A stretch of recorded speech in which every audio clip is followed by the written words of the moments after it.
Good afternoon from the Council of Delegates meeting in Geneva. Today we have the pleasure to host two national societies from the MENA region who played a crucial role in supporting the Palestine Red Crescent response on Gaza.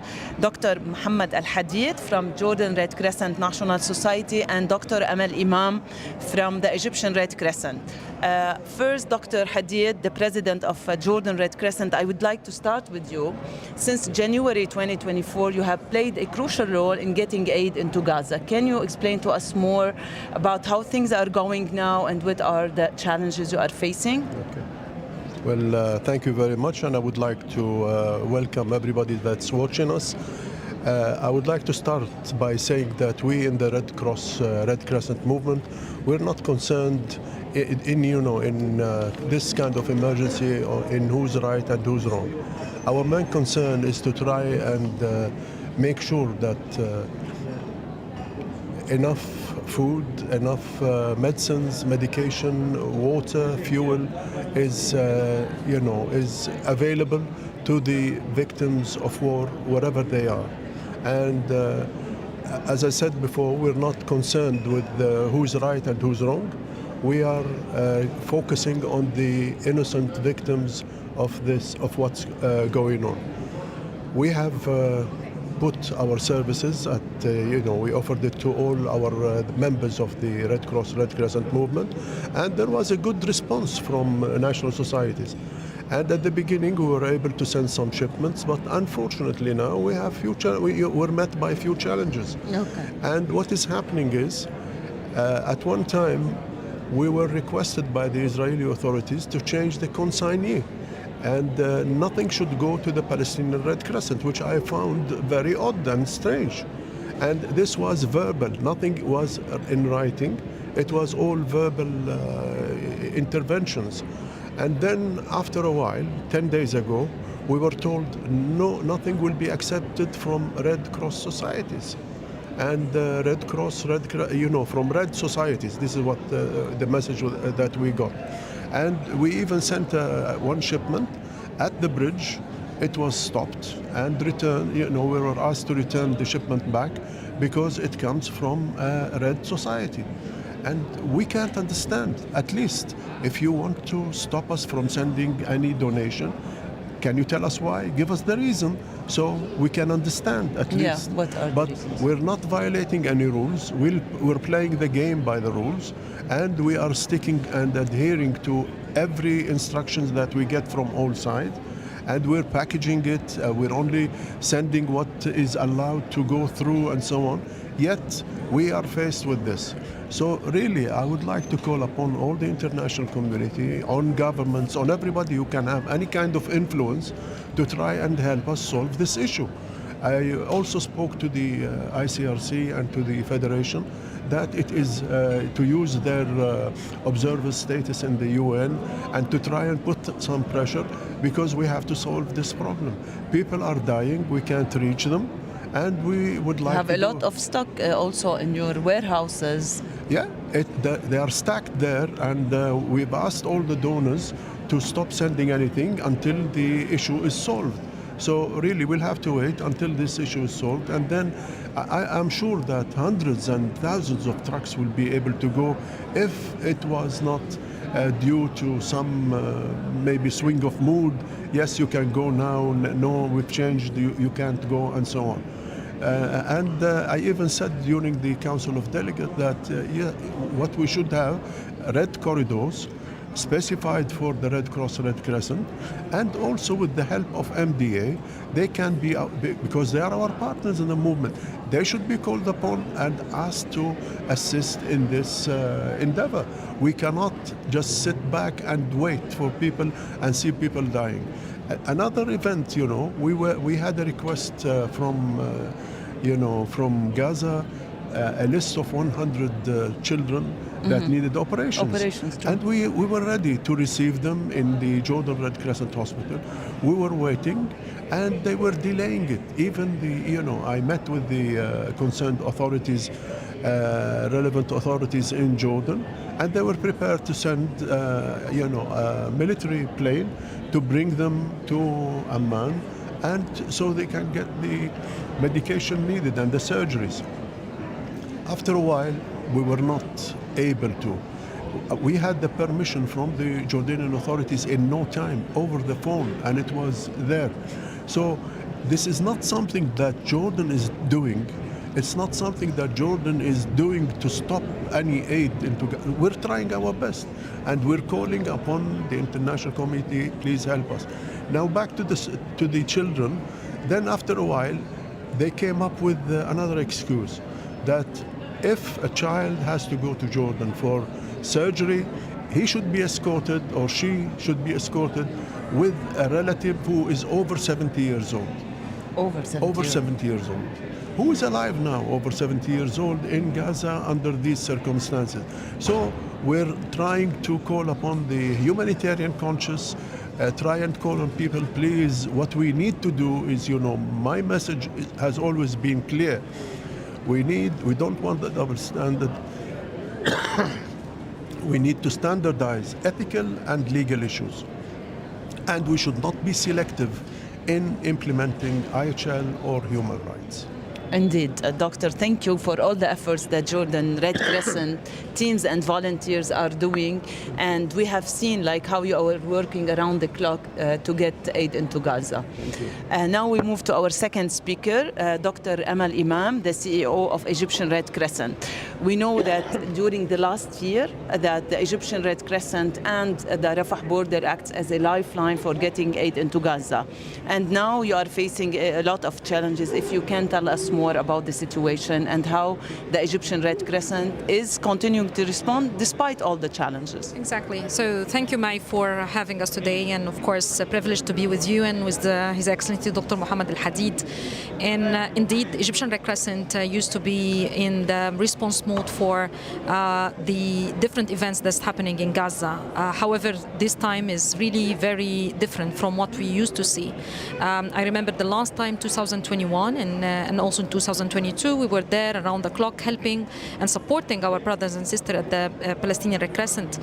This time it's already over 1 year since the October to 2023, the Egyptian Red Crescent with more than 2,700 volunteers and staff who are working daily in most of the governorates of Egypt to receive the aid that has been coming from over 50 countries, hundreds of NGOs and also from organizations who wish to send the aid to Egypt through the two borders. Of course, the Egyptian government has appointed or designated the Egyptian Red Crescent to be the responsible for managing and receiving all the aid that's coming and also delivering it over the borders. Rafah border used to be a border not only for humanitarian aid but also for crossers, and for I think 9 months from October to beginning of May, it was functioning to receive crossers, medical evacuees,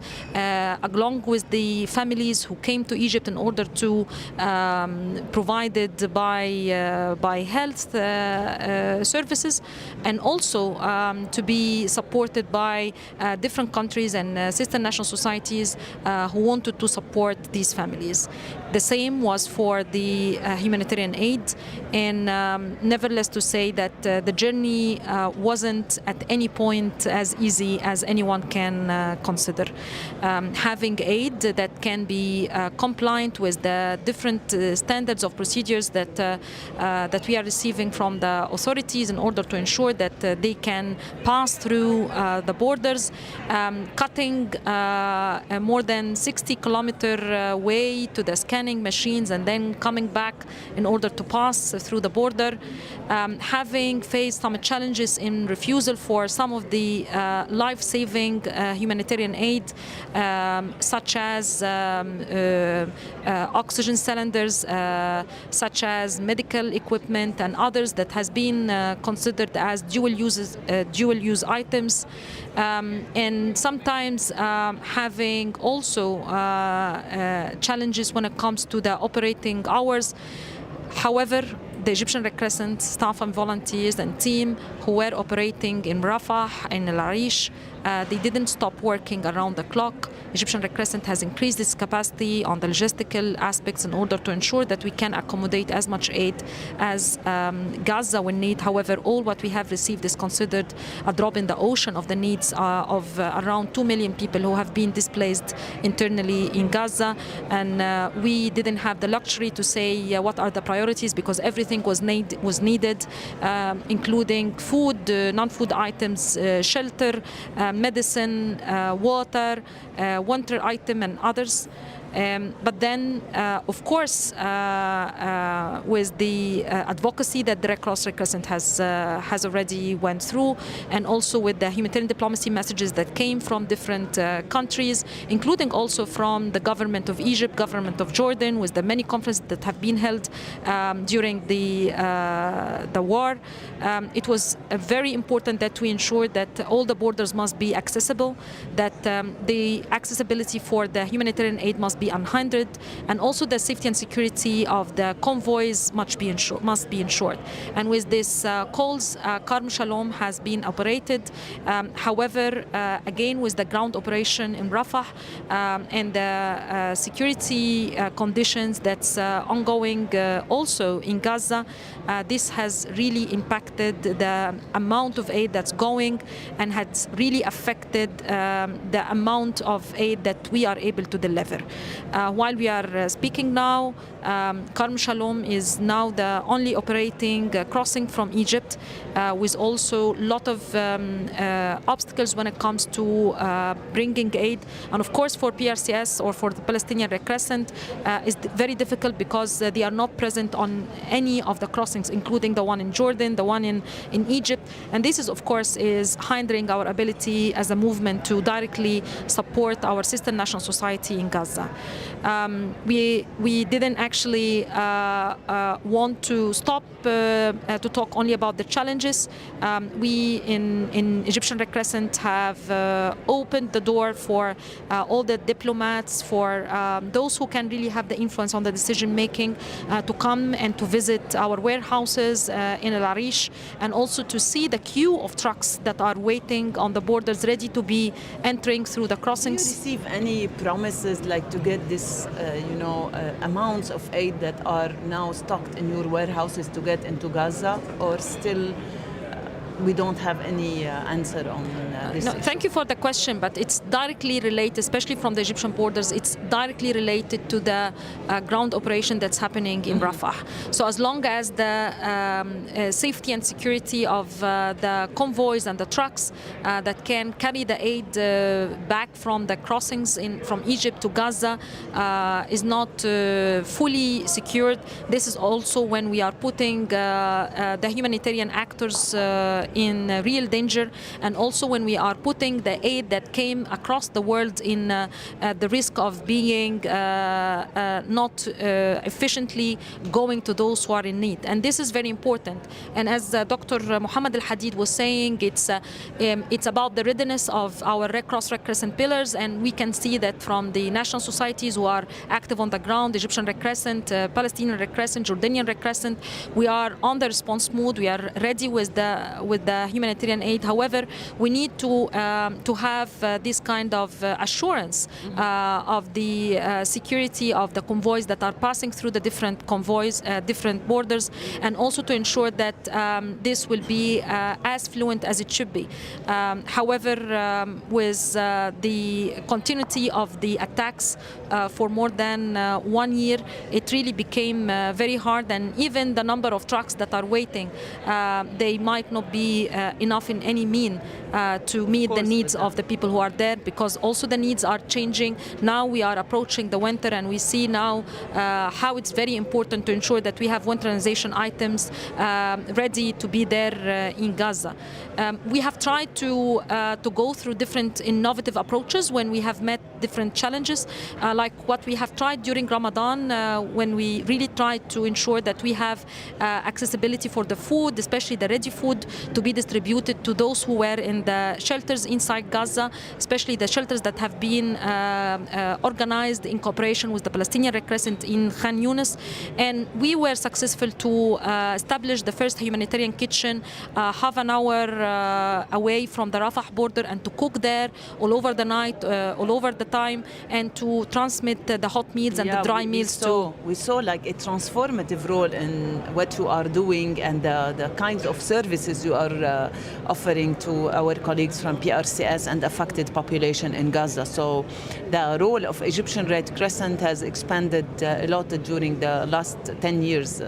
Yeah, actually we felt this is of course our duty, that we are trying in front of every challenge that we are meeting. We are trying to use whatever innovative approach we can really do. And we are expanding and stretching our capacities. Sometimes we are trying things that we haven't tried before. I would say that this is our first time that we are cooking in Ramadan, transforming more than 1.5 million loaf of bread that have been baked in the bakeries of the Egyptian Red Crescent as a quick solution during Ramadan to ensure that no one, at least some of those who can really break their fasting, if we can, through what we are trying to do. That was one thing, but also we have other also approaches that we have tried, like what we have tried with our sister national society in Iraq, Red Crescent, receiving the fuel when we have received several calls from the Palestinian Red Crescent calling for solar to be able to continue operating with their ambulances. And then when the Iraqi Red Crescent has donated the 10 million liter of solar, then the Egyptian Red Crescent has really received this donation, and with the Egyptian government and the Egyptian authorities, we were able to store them and start to send them to Palestinian Red Crescent, where they can use and maintain their operations. So really, we have tried our best in order to meet the needs. However, as Dr. Hadid was saying, it doesn't mean that we are not facing challenges. We are facing challenges, and we can't be the only solution. The solution is to continue the advocacy. Exactly. Of course, it's not only humanitarian. Back to you, Doctor, on the point of protection. And we have seen we have a lot of casualties among civilians, and we have lost from PRCS, Palestine Red Crescent Society, 21 colleagues, 19 in Gaza, and also 2 in West Bank. So, and also to refer back to what Dr. Amal mentioned here, and we are meeting, and what the movement would aspire to do in terms of protection of civilians and our, to ensure the protection of our colleagues and to respect the emblem of the Red Cross and the Red Crescent in our region. Recent events have shown us that there is no respect for emblem, no respect for IHL, violation everywhere. Not every single article in the IHL has been violated, and I even had an intervention during the Council of Delegates. I referred to this, and I said that we should all be responsible for this. To ask the ICRC that they should provide protection, it's not enough, because ICRC themselves are being targeted. So how can you provide protection if you yourself is not protected, and you cannot get the staff of the ICRC protected? So we have to make sure that, when you go to the IHL, every article, first article in every convention, it says that the parties signatory to the Geneva Convention, to this convention, they are responsible to make sure that the IHL, that this convention is respected, and they should find ways of making sure that nobody can violate this. But it is the duty of the states. It's not the duty only of the ICRC, it's the duty of everybody. We in our countries, in our societies, we should approach the government, speak to the government, to try and raise it so it is discussed at a UN level. But if we leave it to the movement to take care of business, this will not work. We can see, the hundreds, thousands of children have been killed. You shouldn't target children. The children are targeted. Schools, hospitals. Have we ever heard? Ambulances. Yeah. Have we ever heard of a hospital being targeted, and it has a Red Cross, Red Crescent emblem on it? I remember, during the Iraq events in 1991, we were operating, trying to send convoys to support the Iraqi Red Crescent. And we were sending lots, hundreds of trucks. Not a single consignment, shipment from the Jordanian Red Crescent to Iraq was even touched because it had the emblem. Other cars were targeted. People, the allies then respected the emblem. Now we have no respect for the emblem. No, the doctors, the nurses, hospital staff are all protected. They're not. Even journalists. How many? Journalists are being purposely targeted. I saw that snipers are shooting a child twice. He was hit twice. A child is not a terrorist. A child is not going to harm you. So really we need to, when they say, okay, why you are promoting IHL? I always say that, yes, we should promote IHL because this is the only language that others understand. And this is our way of trying to say, listen, this is where we went wrong. The UN was formed after the World War II and I, and they wanted to stop anything happening. After the Holocaust, they said no more, no more, no more. What do you mean no more? We're finding the Holocaust, we heard about it, we read about it with the Jews. Now with the Gazans, we can see it every day and nobody wants to believe it, which is ridiculous. We should stop, we should make sure that this should be stopped.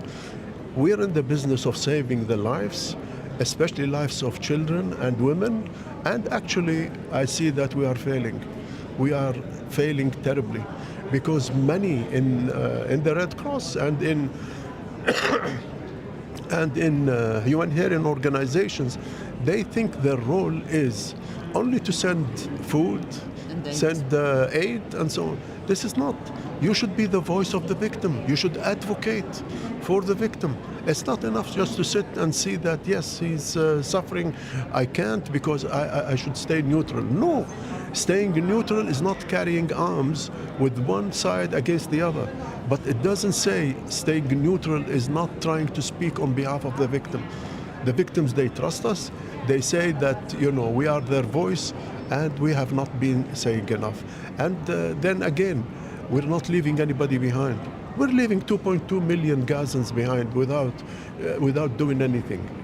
I think the only way out, the only way we can work efficiently in Gaza, if there is a permanent ceasefire, and this is in the hand, this is a political decision, not in our hands, and then we should have unconditional access to send our donations, our aid to the people in Gaza to try and save them. Then we can operate. But under the circumstances, we will not be able to do anything. We just stop and say we are helpless, unfortunately. Everywhere we've always said the Red Cross, the Red Crescent. The Red Cross and the Red Crescent, they can't do anything. We need the support, we need the voice of everybody that is watching. We need you to speak out. We don't care. We need just to get the donation, the aids into Gaza to help the people that are suffering. There is, people are dying, children are dying of hunger. Cholera is there, polio, lots of diseases are creeping in. We have to stop that.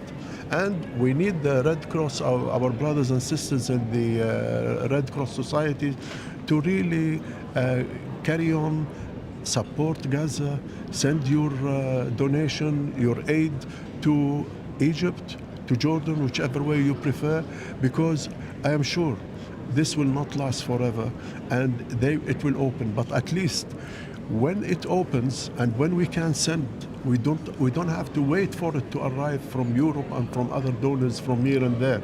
It will be there in our warehouse and we can track it straight away. In Gaza before the events, before that, they used to need 600 trucks per day. Yes, true. Now they don't get 10, 20 per day. Now, under the living circumstances that they are under, they need at least 2,000 trucks, and what they are getting is the tip of the iceberg. We need to do more. We need to speak out. We can't help the Palestinians just by saying, okay, we sympathize with you and we feel sorry. No, this is not enough. Action is needed.